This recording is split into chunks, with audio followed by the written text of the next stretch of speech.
Hey you! Yes, you, watching this video. Do you want to own a piece of Scribbler? Only not a lock of hair or blood or flesh or anything else that will get you in trouble with the law? Well, now you can, with t-shirts, hoodies, tote bags and mugs featuring Obab Scribbler at her Teespring store. You know you want to. I shall now stop talking in third person and send you on to the video. Be lovely to each other and enjoy the show.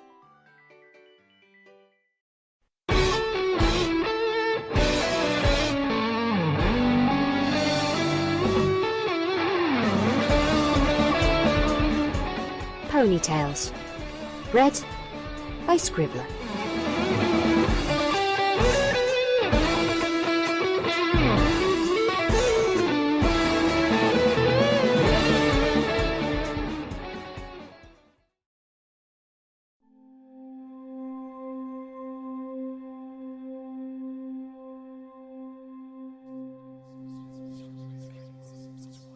Lately, the wisps were swarming through the great hollow in numbers that none living could recall witnessing before.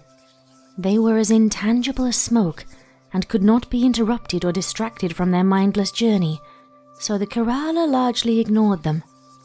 The wisps glided silently through the vast cavern that was the khirala's domain, past the delicate stalactite city their forebears had painstakingly built over centuries, and past the shores of an underground sea as still as glass in the enfolding darkness.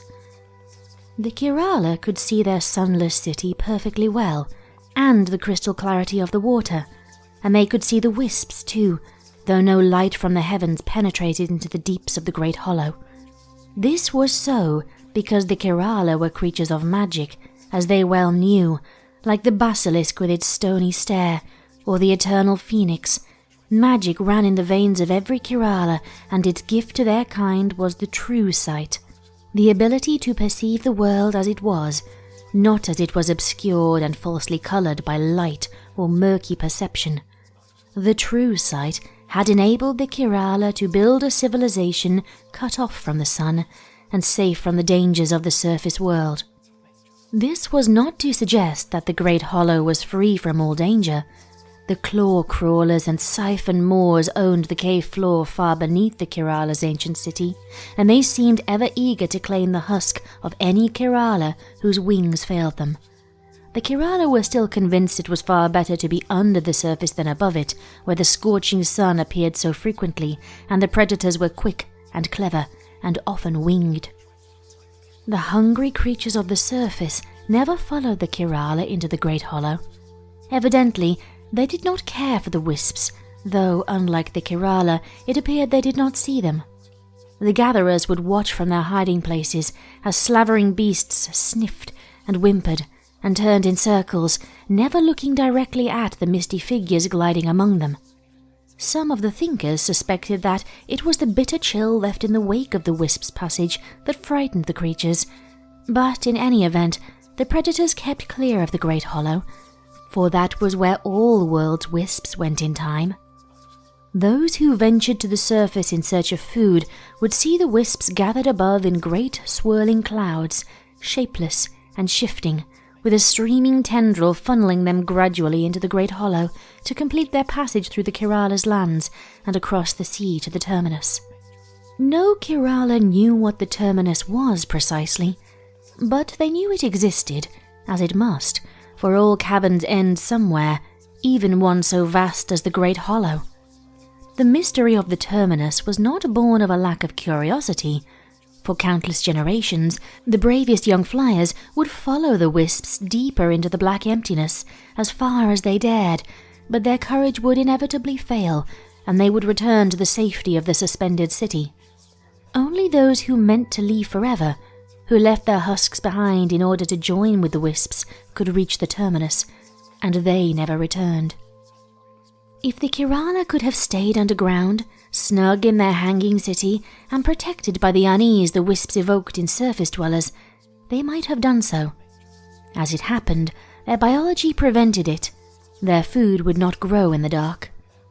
The khirala kept time not in measured days or hours, but in periods announced by the Guild of Schedule Keepers. Gathering was the period for those young flyers who had the courage and strength to visit the surface world, to venture forth and return with food for all the others. More than 1,000 bold youths would take flight each gathering, and they all worked together in small teams to find and collect the only food the khirala's delicate inner workings, refined over 10,000 generations, could tolerate. Gleaner, Whisper, Freetail, and Eyeshine had worked as a team for 10 gatherings, though none had reached the second age of maturity and earned the privilege of seeking out a mate, and they were all eager to prove themselves. The magic in their golden eyes guided them through the crowds of their winged fellows, around the streaming columns of the wisps, up to where the first faint illumination touched the cave walls, and eventually to the surface above. Midnight on the night of the new moon would have provided no hindrance to the gatherers' vision, but the particular night of their 11th sortie into the world above greeted the foursome with a fat, glowing crescent suspended in a glimmering starscape. The first thing that Eyeshine noticed was that the icy air was thick with wisps, vastly more than in the Great Hollow. "There are so many," she whispered, marveling from her position at the lip of the Great Hollow's vast mouth. "I've never seen the like of it." "If they pass through the hollow in numbers like this, even we may be forced to leave," Freetail observed. "They are fine traveling through the passage, but Mother would not want them in our chambers, freezing us to our bones." "I wonder if something happening in the wide world is causing their increase," Gleaner said. "We will never know. Whisper spoke firmly. The land of light is not our world." "You are right, brother, of course. We should get to work." The gatherers took wing and flew in close formation out into the forest surrounding the mouth of the Great Hollow, staying just above the treetops to avoid the sticky traps of the ubiquitous net spiders, but low enough to blend in against the dark canopy. Wary eyes kept a lookout for the owl rocks that flew just as silently as the khirala, but faster, but always the greater part of their thoughts remained focused on the milky skin and soft flesh of that which they sought, and how it glowed when seen with the true sight. These 4 and 1,000 more like them dispersed in every direction, for their food appeared sporadically and was never found in the same place after a gathering. Eventually, they found what they were looking for. Needle-sharp fangs plunged through skin, and the khirala fed. The gatherers needed to build up their strength if they were going to carry back a sufficient quantity of the succulent glow melons. They soon finished taking in sustenance, and each of them took as many melons as they could manage, stuffing them into bags of strong crawler silk mesh, and they began the flight home. This was the most dangerous time for the gatherers. The extra weight slowed them down and reduced their maneuverability, and the pale melons they carried were not entirely concealed by the mesh bags. On that night, Whisper was the first to spot a dark shape behind them, attempting to conceal itself against the canopy, just as the khirala did. "Alrock," he said, producing the name as a curse. "We need to break formation." Freetail's voice just rose above the rush of the night wind. "The one it chases can drop their melons and lead it away." She had not needed to say anything, for they had all learned their lessons well. "On 3. Gleaner counted down. The khirala separated like a fan. The great shadowy wings followed Eyeshine. She was a fast flyer, even among the other gatherers, and she knew that she had bested an owl rock once before by darting down into a narrow space between the trees where the huge bird could not follow. Eyeshine was more excited than terrified at the prospect of the chase. She dropped her glow melons and beat her wings as hard as she could.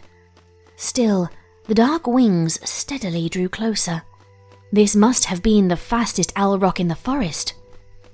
In the distance, closer to the Great Hollow, Eyeshine could see the undulating clouds of wisps making their slow revolution around the entrance.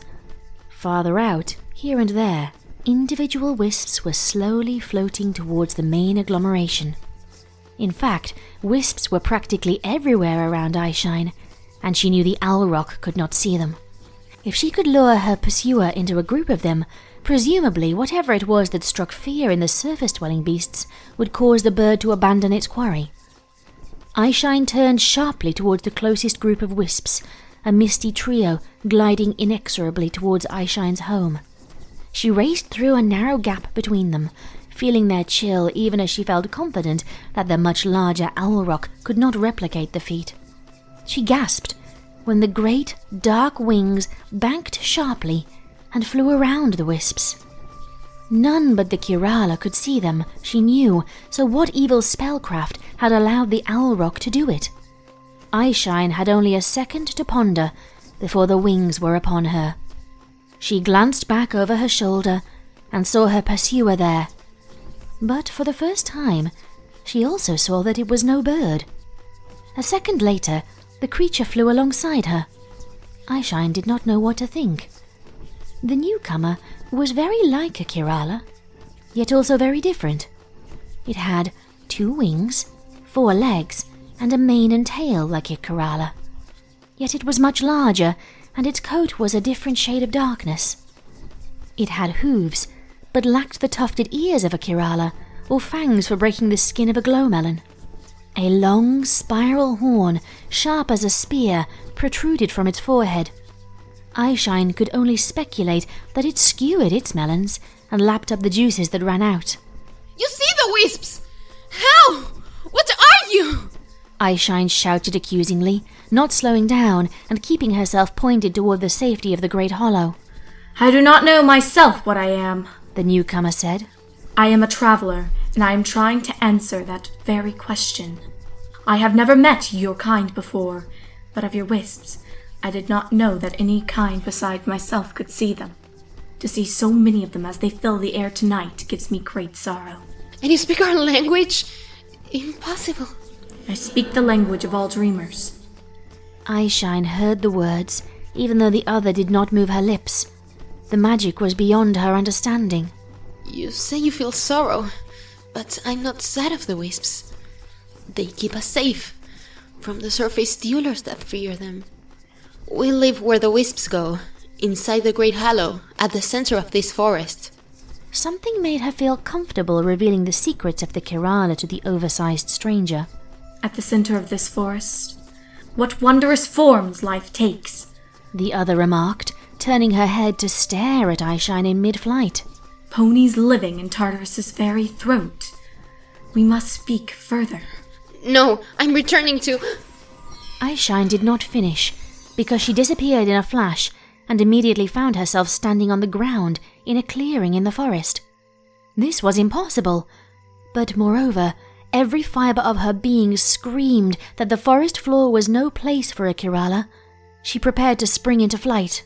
Fear not, you are safe in my presence, the stranger said, and Eyeshine did not fly away.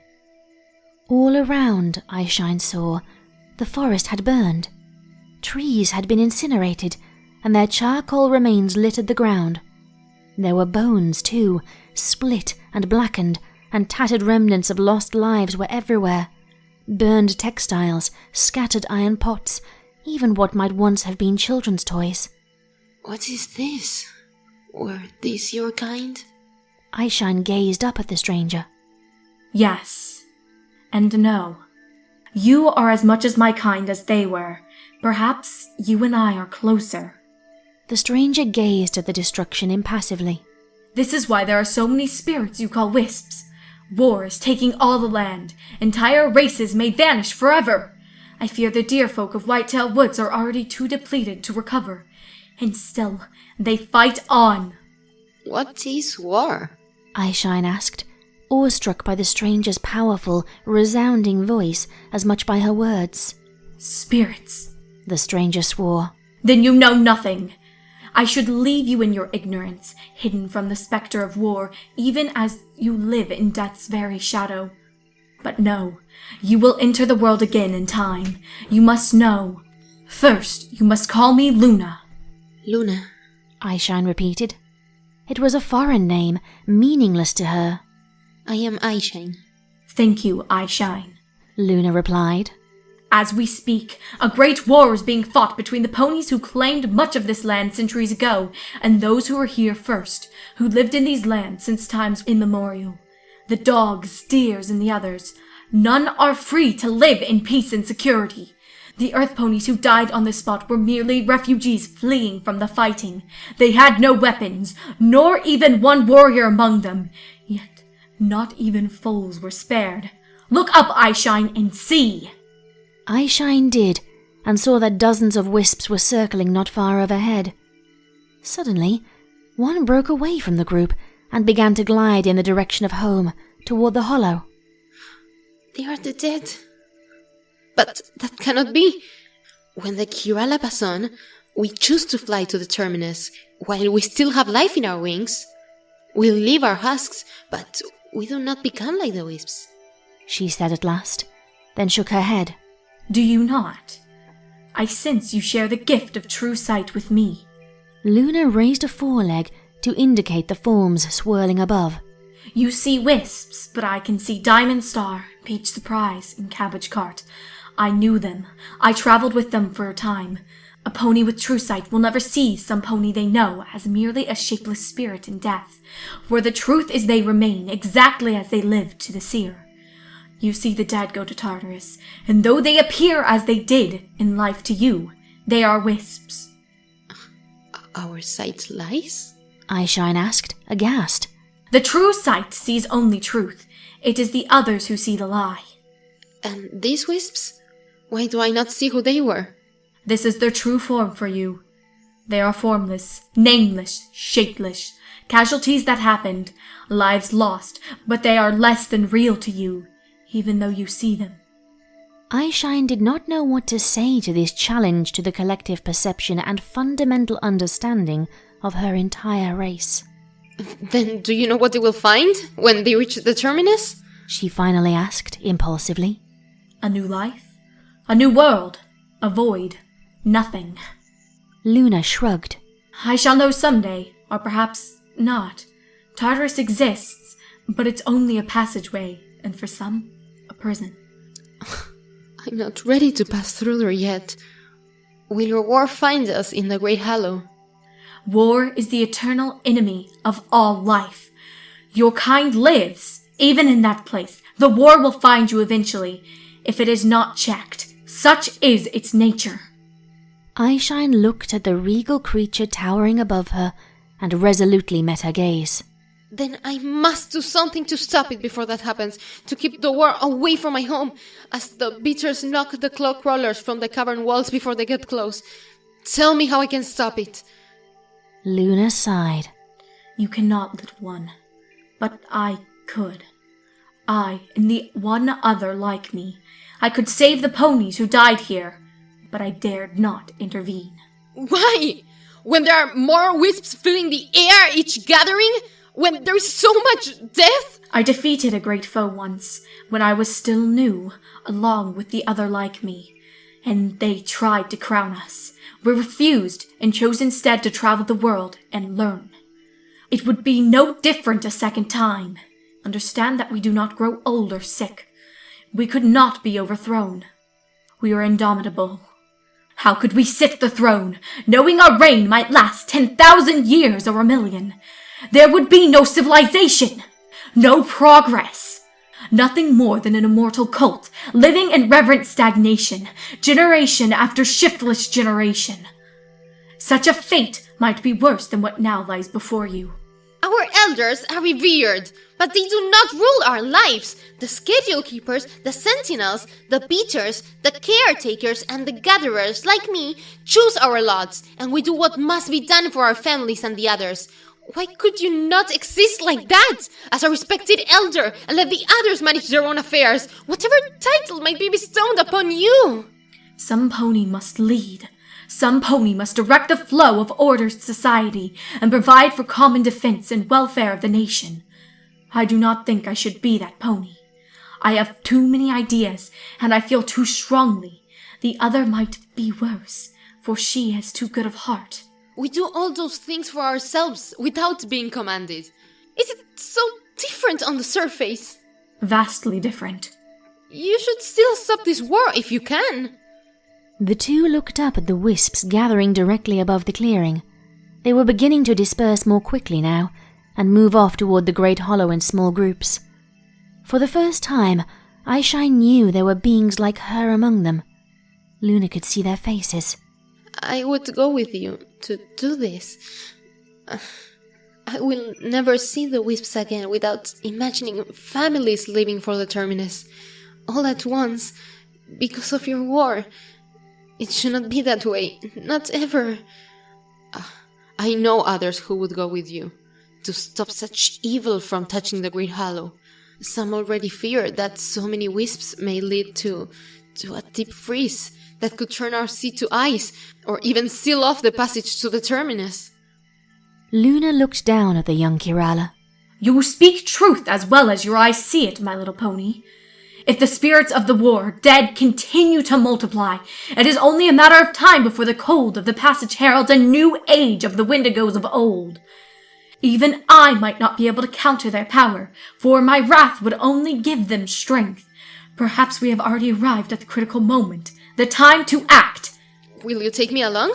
Eyeshine asked eagerly, surprising herself. Luna considered the question only for a moment. If your family permits it. Eyeshine smiled. Do your kind even have families? I confess, I know nothing about you, but I would like to learn. I am khirala. My parents are expecting me to bring dinner tonight. If I go with you, you should know that, like all of my kind, I cannot bear to be above the ground when the sun appears.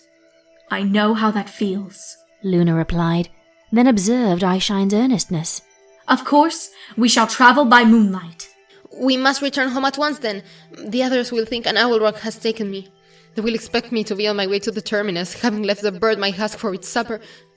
Oh, that is death. Luna permitted herself a low chuckle. I must meet the rest of your kind, living on the doorstep of death, and not comprehending it. Let us visit your great hollow.